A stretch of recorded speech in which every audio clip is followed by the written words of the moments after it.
यदा यदा हि धर्मस्य ग्लानिर्भवति भारत अभ्युत्थानम् अधर्मस्य तदात्मानं सृजाम्यहम् परित्राणाय साधूनां। से अभिभूत होकर शोक करते हुए अर्जुन ने कहा, हे कृष्ण, युद्ध की इच्छा वाले इन सभी मित्रों तथा संबंधियों को उपस्थित देखकर मेरे शरीर के सभी अंग कांप रहे हैं और मुख सूखा जा रहा है और मेरे शरीर के कंपन से रोमांच उत्पन्न हो रहा है। मेरे हाथ से गांडीव धनुष छूट रहा है और त्वचा भी जल रही है। मेरा मन भ्रमित सा हो रहा है, इसलिए मैं खड़ा भी नहीं रह पा रहा हूँ।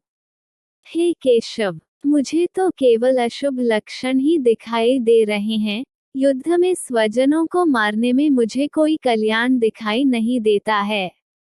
हे कृष्ण, मैं न तो विजय चाहता हूँ और न ही राज्य और सुखों की इच्छा करता हूँ।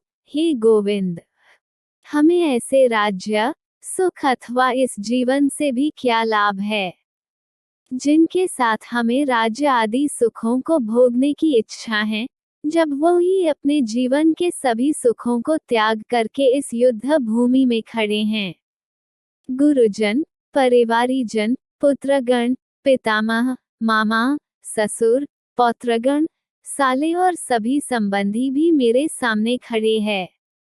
हे मधुसूदन, मैं इन सभी को मारना नहीं चाहता हूँ, भले ही यह सभी मुझे ही मार डालें। तीनों लोकों के राज्य के लिए भी मैं इन सभी को मारना नहीं चाहता, फिर पृथ्वी के लिए तो कहना ही क्या है। हे जनार्दन, धृतराष्ट्र के पुत्रों को मारकर हमें कौन सी प्रसन्नता मिलेगी, बल्कि इन आत्ताइयों को मारकर तो हमें पाप ही लगेगा। हे माधव, अतः मुझे धृतराष्ट्र के पुत्रों को उनके मित्रों और संबंधियों सहित मारना उचित नहीं लगता है, क्योंकि अपने ही कुटुंबियों को मारकर हम कैसे सुखी हो सकते हैं। यद्यपि लोभ के कारण इन भ्रमित चित्त वालों को कुल के नाश से उत्पन्न होने वाले दोष दिखाई नहीं देते हैं और मित्रों से विरोध करने में कोई पाप दिखाई नहीं देता है। हे जनार्दन, हम लोग तो कुल के नाश से उत्पन्न दोष को समझने वाले हैं, क्यों न हमें इस पाप से बचने के लिए विचार करना चाहिए। कुल के नाश से सनातन कुल धर्म नष्ट हो जाते हैं तथा धर्म का नाश हो जाने पर संपूर्ण कुल में अधर्म फैल जाता है।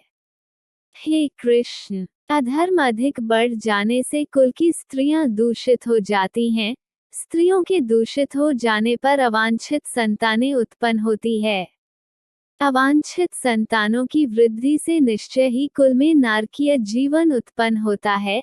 ऐसे पतित कुलों के पितरी गिर जाते हैं, क्योंकि पिंड और जल के दान की क्रियाएं समाप्त हो जाती है।